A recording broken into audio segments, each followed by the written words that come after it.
Welcome back to Number One Reality Junkie, where I take my reality TV junk and I just dump it right on you. Make sure you guys like this video and subscribe to this channel. Now look, Real Housewives of Salt Lake City has been giving this season, and season 5 is killing it right now, and this episode is no different. You guys see the thumbnail. It's a double header because we've got BRONWYN versus Heather. Do-do-do, do-do-do. And let me tell you, I was here for this scene. This scene right here really made the entire episode. We saw a lot of the spill, a lot of, what happened to spill out from this past episode with the blow up with Justin and John, which is Whitney and Lisa's husband. And we'll get into that. But right now, I really want to touch on BRONWYN and Heather because number one, this is why I like BRONWYN. BRONWYN is going to keep it what we like to call a buck. She keeps it 100, and I appreciate her going to Heather, wanting to talk about what she talked about with the girls. So let's flash back real quick. We have a scene with Angie K and Whitney and BRONWYN, and they are walking, and she's like, I want to do a cast trip to California, but I want to bring the husband. So comment below, have we ever seen a cast trip with all the husbands? Like an actual trip. I know we've seen like dinners and stuff like that, but an actual trip with Salt Lake City where the girls get away and they bring their husbands. I think this is genius. And especially in lieu of what happened, the husbands are really involved this season. And this is atypical from what we've seen in previous seasons with Real Housewives of Salt Lake City. So nonetheless, they're having this discussion about, BRONWYN is having a discussion with Whitney and Angie about wanting to bring everybody to California. This is something that's indicative of her and her husband, where they're like 10-year anniversary, not their wedding anniversary, but like kind of when they met or where they met. And so it's meaningful. And so I like that too. Let's bring the husbands. However, BRONWYN is like, look, flat out, I don't want to invite Brittany, which we already know her and Brittany didn't get along quite well.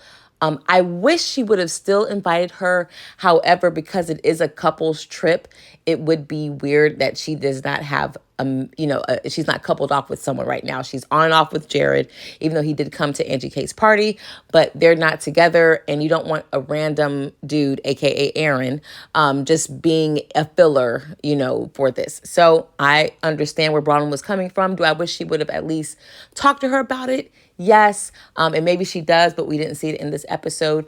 Anyway, so then she brings up Heather and how she's on the fence about inviting Heather.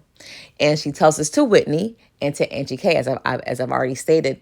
And what I like is that, number one, you have a situation where, the issues have been brought to the forefront because every time someone has a conversation, it's being brought to that person before someone can get to them. So in this particular case, we don't see that here. We see Angie K not saying anything. And I remember watching the episode after they talked.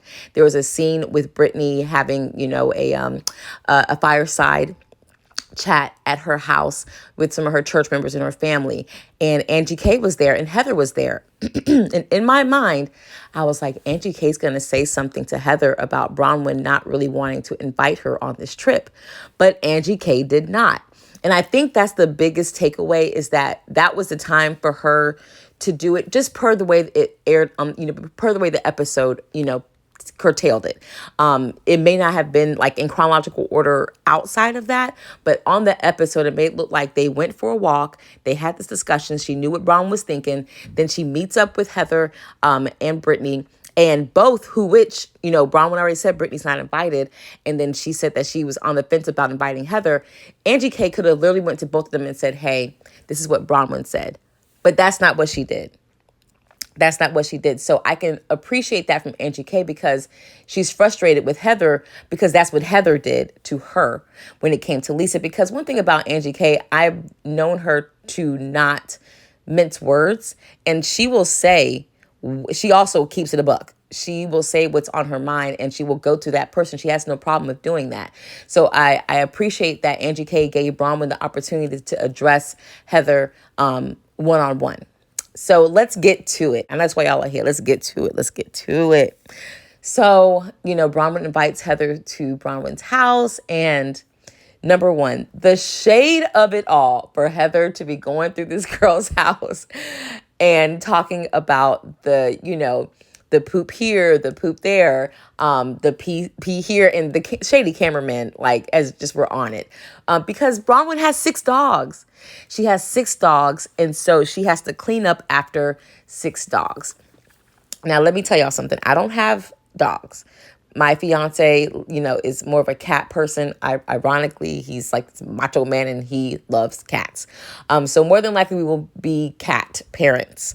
However, there is no way that I can walk through the house, see poop on the floor, and not pick it up, especially knowing that there are camera crews in my house.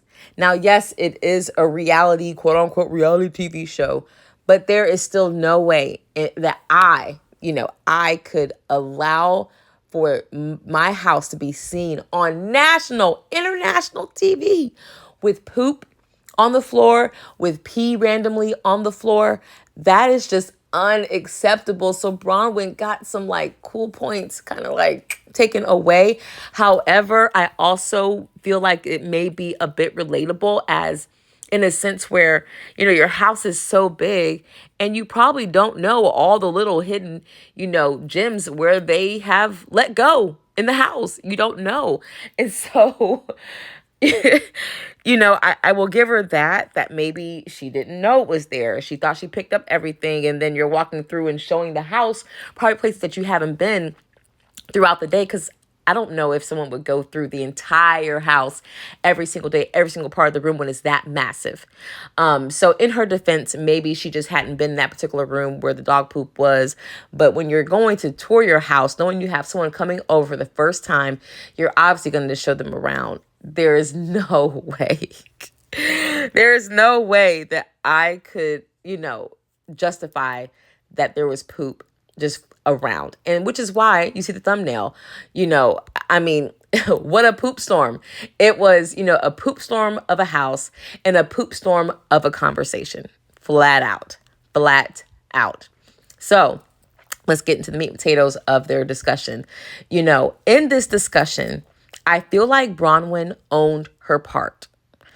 I feel like she owned it from the beginning. She was clear with, I can understand how me telling Angie K what you said looks messy. And I can own that. And, however, there was not an accountability taken at all on Heather's side. And I do see that, and not because I'm a fan of Bronwyn, but because that's just what it was. Bronwyn is coming to her, telling her how she feels, telling her that I understand we didn't get off to a great start. I feel like she's coming, humbly. But I feel like Heather just has this air like, I'm the queen and, that's not what's going to happen. And I don't need to do that. You can do that, but I'm not going to do that.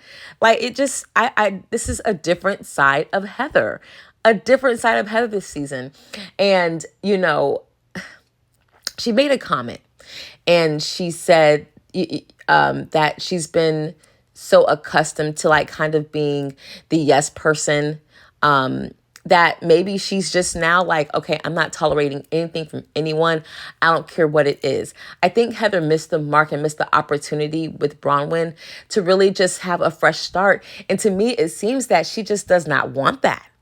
That's not what Heather desires from Bronwyn. I just think that Heather just does not like Bronwyn and does not care to be friends with Bronwyn.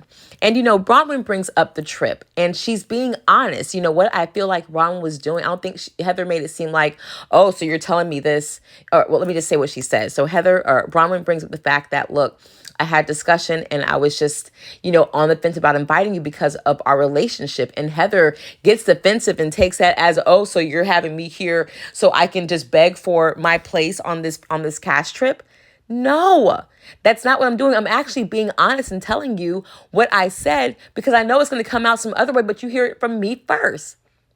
Like, but then if it was the other, if the shoe was on the other foot, this is exactly what Heather is complaining that Bronwyn does, is being messy. Now she's not being messy, coming to you directly with what she said, and you're being defensive and like, oh, well, I guess I have to beg for myself to come. Is that what you're expecting from me? You know, for me to just like acquiesce so I can come on this cash trip? Like, that's not what she was doing, Heather. And Heather was just so defensive. I don't know what's going on with Heather this season. I don't know what's going on with Heather this season. And it could be that she's got, some serious PTSD from, seasons 1 through 3 when it came to Jen Shaw. And then she's got PTSD from season 4 because of Monica Garcia. And we're seeing the aftermath of that because this is not the Heather that we're accustomed to. But this is the new Heather. And Bronwyn is trying to move forward. And she states that multiple times. And, and I understand her asking, look, I've apologized and owned up to my part. Is there anything that you would like to own up to? Because Heather was being messy when she was dropping those nuggets with Whitney, dropping those nuggets with Lisa. She was being messy, doing the very same thing that you're accusing Bronwyn of doing, but she refused to own up to anything that she did. And it just blew my mind. So anyway, the ending of this where Heather she's like, I just want to leave. I feel like exhausted. I just want to leave. And she literally like gets up and leaves Bronwyn's house. And, and Bronwyn does end it with like a little, like, I wish she would take accountability. And Heather's like, well, I'll add that to the list. It just did not end well. And I expected better from Heather. I was hoping for better because she's an OG on this show, but she really just was not having it and was not here for it. And I want to know what you guys thought about that conversation. Do you think it was right for Bronwyn to, request that, that Heather owns up to some of the things too? Do you think that she was out of line for doing that? Like, what are your thoughts on this particular part of the episode? And I'll be dropping more nuggets on different parts of the episode, but this one here was just like, it was fireside. I had to drop it immediately because it was so good and I just finished watching the show. So anyway, I just took my reality TV chunk and I just dumped it right on you. Peace.